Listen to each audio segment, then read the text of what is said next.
رب العالمين والصلاة والسلام على نبينا محمد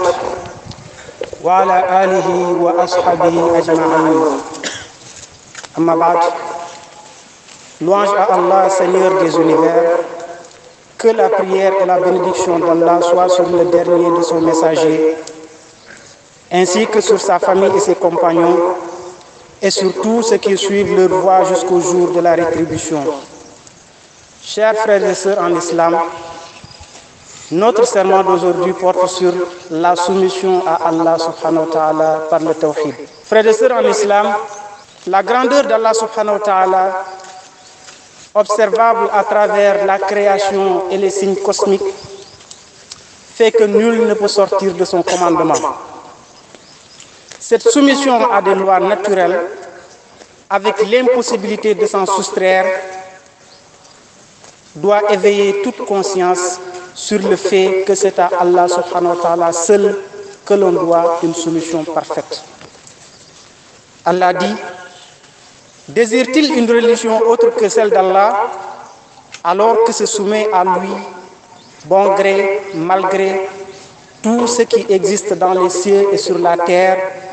et c'est vers lui qu'ils seront ramenés.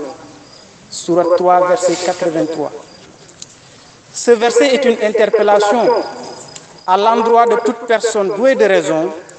afin de comprendre que la soumission avec l'intention d'adorer doit être exclusivement vouée à Allah subhanahu wa ta'ala. La preuve, vous ne serez pas surpris de voir qu'engager une soumission à quelqu'un ou à quelque chose en dehors d'Allah n'est nullement profitable. Qui plus est, dans un autre verset, Allah dit: et quiconque désire une religion autre que celle d'Allah, c'est-à-dire quiconque désire une autre religion que l'islam, ne sera point agréé et il sera dans l'au-delà parmi les perdants. Sourate 3, verset 85. Nous comprenons par là que l'islam, tel qu'enseigné par le prophète alayhi salatu wassalam, est une religion de parfaite soumission à un Dieu unique, Allah, sans rien lui associer. De ce fait, tout acte d'adoration doit remplir deux conditions fondamentales pour être accepté. La première, c'est la sincérité de l'intention. Le musulman doit accomplir son acte d'adoration sans intérêt matériel ou privilège quelconque. La deuxième, c'est la conformité à la charia pour ne pas plonger dans l'innovation. Frères et sœurs en islam, à l'heure actuelle, il n'est toutefois pas aisé de s'engager à prendre un chemin qui mène vers l'agrément d'Allah, car, rappelons-le, cette voie est remplie de tentations et de déviations. Par conséquent, pour y échapper, le fidèle peut suivre la voie des prédécesseurs, ces hommes vertueux qui ont voué un culte exclusif à Allah subhanahu wa ta'ala et se sont limités à ce qu'il leur a légiféré en matière de religion. Les prendre comme modèle, lire de leur histoire pour se perfectionner. En ce sens, on ne saurait avoir de modèle aussi parfait que celui du prophète Muhammad alayhi salatu wassalam. Il peut trouver parmi ses contemporains des hommes de droiture, des encadreurs, facilitateurs. Par ailleurs, il serait important de rappeler que le disciple ne doit adresser aucun signe d'adoration à ces derniers, parce qu'un tel acte entrerait dans le domaine du shirk. C'est pourquoi il a été ordonné au prophète alayhi salatu wassalam de dire: nous croyons en Allah et en ce qui a été descendu sur nous, en ce qui a été descendu sur Ibrahim, sur Ishaq, Ismaïl, Ishaq, Yaqub et leurs descendance, en ce qui a été donné à Moussa et Jésus et à tout autre prophète. Nous ne faisons aucune distinction entre eux parce qu'ils sont tous des vertueux parce qu'ils sont tous des hommes de droiture, et mieux, ils sont tous des envoyés de Dieu. Mais quant à soumettre son être, nous ne le faisons qu'à Allah subhanahu wa ta'ala.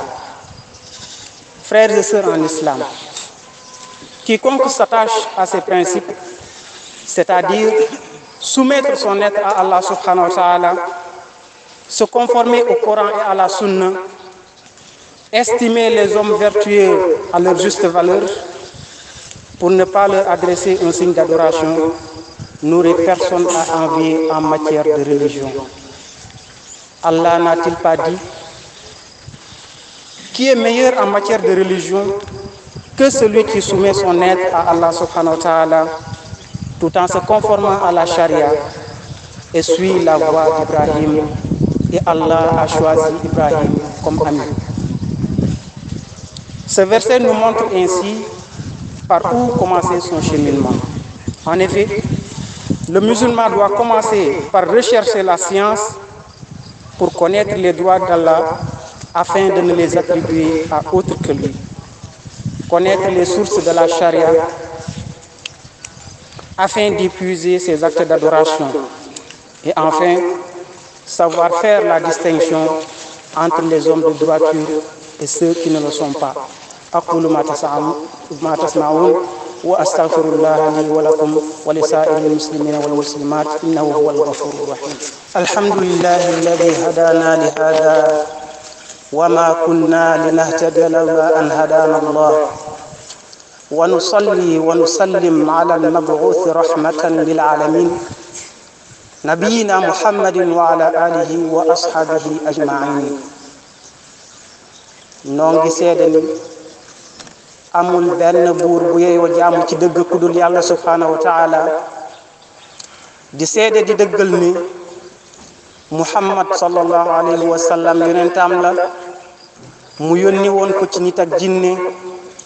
ngir mu jottali leen bataaxal boo xam ne bu matale la, te moom jottali na ko ci gën jaar rafet anam. moom yonent ba Muhammad alayhi salaatu wa salaam li ñuy tuddee waxyu, moo xam malaaka bi moo lay indil ay mbir yoo xam ne dafa bàyyeekoo ci borom bi subhanahu wa taala, moo xam yàlla subhanahu wa taala ci boppam moo lay yenk ay mbir yoo xam ne da nga koy yoonal ci diine te mu mën a doon diine, ci moom la dog sallallahu alayhi wa sallam. kenn dootul jot lu mel noonu ca gannaawam. mbokk jullit yi, ñu fas yéene wax lenn ci jébbal bi nga xam ne nit ki war naa jébbal boppam yàlla subhanahu wa taala. ci màggaay sunu borom tabaraka wa taala ak ci kattanam, def na ni ba lenn mënta génn ci ndigalam. ku nangul topp yim la sant ci wàllu diine, yaa ngi wéy ci ndigalam ci mbir yoo xam ne ajuwul ci sa coobare.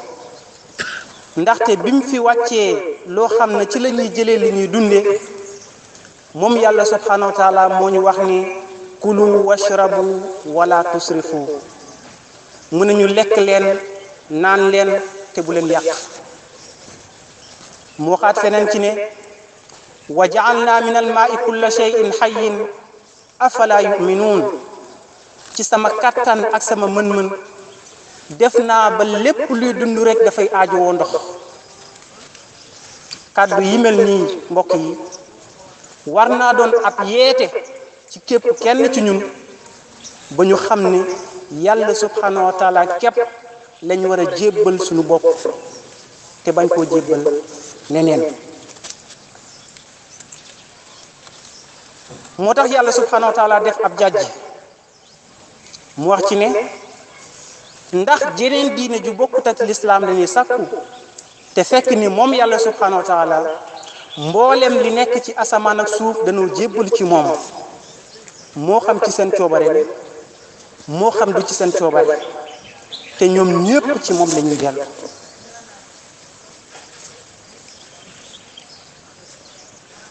yàlla subhanahu wa taala bi mu waxee loolu ba pare,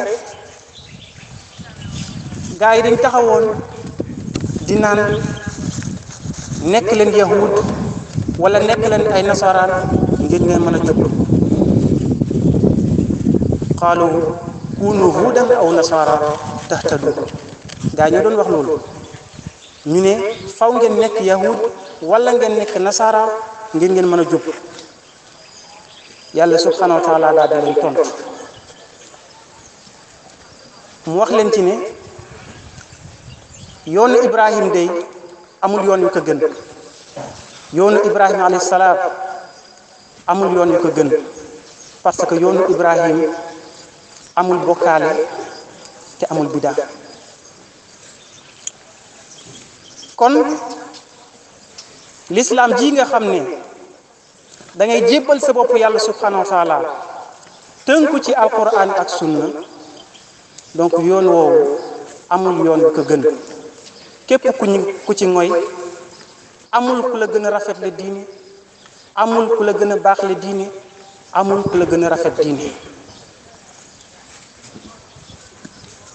moo tax yàlla subhanahu wa taala daal di def ab tënk mu ne waxal ni ana kan moo gën a rafet diine ana kan moo gën a rafet jëf koo xam ne dafa jébbal boppam yàlla subhanahu wa taala maanaam du ko bokkaale ci lenn lépp li muy jëf ci turu diine ngërëmal borom bi képp la ci sax defu ko ngir ñu wax ko ni yaa fi mën defu ko ngir benn intérêt matériel wala benn privilège waaye ngërëmal boromam bi subhanahu wa taala képp la ciy sax wa huwa muhsin ba pare muy rafetal jëfam loolu mooy lan mooy lépp li muy jëf ci diini daf koy teg ci sharia bi nga xam ne loolu la yàlla subhanahu wa taala yoonal jaarale ko ci yonent bi alayhi salaatu wasalaam ba pare nag mu topp yoonu Ibrahim te Ibrahim ci yoon woowu la nekkoon moo tax ñu royloo ñu ko mu ne wattaxadallahu Ibrahima xalila te Ibrahim dafa amoon dayoo ci boroomam dafa am lum liggéeyal boroomam Ibrahim dafa am maqaama ci boroomam ba yàlla subhanahu wa taala sopp ko ci loolu gërëm ko mu jàppee ko xarit loolu moo tax ñu royloo ñu ko mbokk yi kon su ko defee ñu mën a def yenn jàngat ci laaya jooju bi ci njëkk mooy lu tax ñu war a jébbalu ci yàlla subhanahu wa taala te bañ a jébbal suñu bopp ci leneen parce que yàlla subhanahu wa taala mbir yi nga xam ne moom loolu la def amul keneen ku def lu mel noonu parce que moom dong nga ko mën bokk na ci mbir yooyu yàlla subhanahu wa taala moo ñu bind mooy dundal mooy wërsëgal te mooy rey moo tax ci suratul baqara bi mu wooyee nit ñi ne leen jaamu leen ma daf leen fàttali mbir yi nga xam ne moom yàlla subhanahu wa taala loolu la def li tax mu yeyoo ñu jaamu ko moo tax bi mu ne yaa ayuhan naas abudu rabbakum alladi xalaqakum walladina min qablikum laallakum tattaquun yéen nit ñi jaamu leen seen borom mi nga xam ne moo leen bind ak ñi leen jiitu ngir ngeen mën a am ragal yàlla kon képp kenn ci ñun yàlla subhanahu wa taala moo la bind moo la tànnal kañ ngay ganee ci àdduna ak fan lay doon mu tànnal la say wayjur te mënoo lenn ci loolu mënoo soppi lenn ci mbir yooyu yàlla subhanahu wa taala moo ñuy dundal parce que li ngay dundee mënul génn ci lim fi wàccee moo tax ca gannaaw ga mu ne moom moo tàggatal suuf ba nit doomu aadama mën a dëkk fi ba pare nag mu wàccee taw mu bëri bu bàyyee ko ci asamaan di arroser suuf si ay meññet yu wuute daal di ci génn loo xam ne nit ñi ci loolu la ñuy dundee moo tax yàlla subhanahu wa taala bi muy jeexal aaya bi mu wax lu am solo mu ne fala tajaalu lillahi andaadan wa antum taalamuun mu ne leen kon ki nga xam ne moo def mbir yi kon bu leen ko wutal moroom te fekke wóor na leen ni kii amul moroom ki def mbir yi te amul keneen ku def lu mel ne moom la mu def kon kii bu leen ko wutal moroom ndaxte amul moroom ñaareel mbir mi dañuy jàngee ci laaya ji ne jullit bi li mu war a njëkk yittewoo mooy jàng ba xam diineem jàng ba xam lan la yàlla subhanahu wa taala bëgg ci moom jàng ba xam lan la yàlla subhanahu wa taala bañ ci moom mu wéy ci loolu di jëfee diineem ba pare boole ko di ñaan yàlla subhanahu wa taala mu teg ko ci yoon bu jub koo fekk ci yoon woowu nga def ko sa nawle daal di ànd ak moom koo ci fekkul nag boo ko mënee xëcc woon ko yoon nga def ko boo ko mënul itam bum la teree dem waaye waroo njëkk yi teewoo xam nit ñi ba pare di natt dëgg ci ñoom jàpp ni ku nekkul ci diw li ma nekk kooku nekkul ci dara parce que moment boobu nit ki bu fekkente ni la waroon jiituwul mooy prérequis yi nga xam lan la yàlla subhanahu wa taala bëgg ci yow nga xam lan la bañ ci yow amoo benn prérequis pour xàmmee ki nekk ci yoon wu jub ak ki nekk ci ñàll yi te ñàll yi dafa bëri ci jamono ji ñàll yi dafa bëri ci jamono ji kon nit ki ni muy sonnee ci ay mbiri àddunaam ba lépp lu muy dugg daf ci informé wu à l'avance pour xool ndax lii ànd na ak moom ay bëgg-bëggam wala ndax lii amul ci biir ay naxaate ni muy sonnee di vérifier mbir yooyu war naa gën a sonnee lu ko raw ci wàllu diineem ñetteel mbir mi li ñuy jàngee ci laay ji mooy que ni ndekete aayul nga gis nit ku baax nit ku am diine nit ku am ay valeur nga def ko sa modèle def ko sa référence nga roy ko ci mbaax mi nga xam ne moo nekk ci moom moo tax yàlla subhanahu wa taala la mu njëkkoon wax yonent bi alayhi salaatu wasalaam daf ko wax ni iqra jàngal ngir nga xam lan la yàlla bëgg ci yow ak lan la bañ ci yow ba pare mu ne ko qumil layla illa qalila jógal guddi ngay julli parce que diine ji du affaire xol kese jëf ci la bokk boo jàngee ba xam da nga war a jëfe après ci la ko soog a nettali histoire yonent fi jaaroon mu ne ko wa kullan naqussu alayka min anba'i rusul maa nuthabbitu bihi fu'aadak boo gisee ma lay nettali histoire yonent yi fi jaar ngir ma dëgëralee ko sa xol ngir nga jël leen ab royukaay parce que boo génnee daa jànkonteel situation bu ne na nga xam ne am nañu la jiitu woon ci mbir moomu te ñoom am na luñ muñoon am na luñ enduré woon ngir seen borom subhanahu wa taala kon booy fàttaliku mbir yooyu daf lay gën a dooleel daf lay gën a dëgëral ba nga sax ci yoon après ci la ko soog a wax ni summa awxaynaa ilayka an ittabi millata ibrahima xanifa gannaaw loolu nag ma daal di wax yu ci yow ne na nga topp sa yoonu maam ibrahim parce que yoon la woo xam ne yoon wu dum mooy ay caaxaan la yoon wu dum mooy ay bokkaale la yoon wu dum mooy neen la moo tax nit ki bu fekkente ni étape yi mu war a jaar respecté na ko kon kii nga xam ne moom lay jël comme modèle du ko yàllaal ba koy jox lenn ci cër yàlla subhanahu wa taala bal sax bay jébbalu ci moom moo tax Balqiis la reine de Saba loolu la comprendre ba bu ñuy jébbal dafa ne maa ngi jébbalu ànd ak Suleymaan ñun ñëpp ñu jébbalu ci yàlla subhanahu wa taala moom mi nga xam ne moom bindee fii mooy borom bindee fii waaye waxul ne maa ngi jébbalu ci Suleymaan ngir mu yóbbu ma ci yàlla subhanahu wa taala te lu ko may loolu Suleymaan loolu la ko jàngal Suleymaan loolu la ko xamal Suleymaan ci logique boobu la doon demee ak moom parce que mbir yi nga xam ne loolu la gisoon ci palais ba mu waaru ci loolu ba mu yéemu ba mu jébbalu Suleymaan daf ko doon won kattanu yàlla subhanahu wa taala màggaayu yàlla subhanahu wa taala ak xéewal yi nga xam ne moom la ko yàlla subhanahu wa taala defal wanewu ko ni yii ngay gis ni de samay xar baax la yii ngay gis nii de samay kéemtaan bopp la waaye daf ko doon won ne lépp li nga gis ci ay kéemtaan fii xéewal yàlla subhanahu wa taala la kon kookee nga xam ne moo ma defal xéewal yooyu kooku moo jar jaam moo tax Balqis comprendre loolu parce que bu fekkente ni Souleymane demewul ak moom ci logique boobu moom suy jébbal ci Souleymane la doon jébbal parce que moom ci instant yooyu xamul woon dara ci diineem la koy firndeel moom jant bi la doon sujootal moom ak ay nitam loolu dafay wane ni moom xamul woon dara ci diineem bi mu ñëwee ci Souleymane mu gis ay mbir yoo xam ne moo ko jommal parce que laataa muy agsi daa fekk ni jinne bi jël na gàngu naayam indil ko Souleymane bi mu agsee rek ñu ne ko ndax du lii mooy sa gàngu naay bi mu ne daa mel ni moom la de beneen bi mooy ñu ne ko dugg sil ci biir palais bi te fekk palais bi macha allah niñ ko orné karo yi ay verre la daanaka da ngay taxaw rek di gis sa bopp ci biir ndaw si bi muy dugg si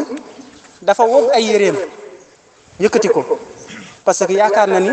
dafay waaj a xuus ndox ñu ne ko bu fekkente ni sunu langage la nga ne ko soxna si nga baal ma de waaye fii amul ndox lii ay verre la kon wàcceel sa yére yi du tooy kon pour Souleymane woon que ni li nga ma jéemoon corrompre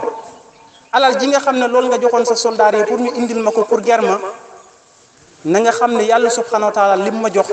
moo gën lam la jox moo tax bi mu gisee mbir yooyu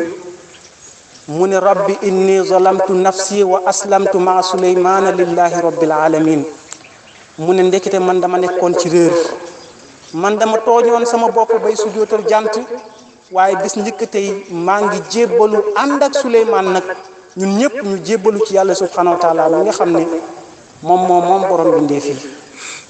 moo tax yàlla subhanahu wa taala ne yonent bi alayhi salaatu wasalaam waxal ne amanna billah ñun day gëm nañ yàlla tey gëm nañ li nga xam ne moom lañ wàccee ci ñun muy alquran ji nga xam ne moom lañ wàccee ci yonent bi alayhi salaatu wasalaam ak sunna bi nga xam ne yàlla subhanahu wa taala moo ko yenkee mu ne waxal ni gëm nañ li ñu wàccee woon ci Ibrahim ak ci Ismaïl ak ci Ishaq ak ci Yaqub ak ci seen sët ya maanaam ñépp ñu sosoo ci Ibrahim gëm nañ li ñu wàccee ci ñoom gëm nañ itam lañ joxoon Moussa gëm nañ tam lañ joxoon Jésus mooy Isa ñoom ñëpp ñu baax lañu woon ñoom ñëpp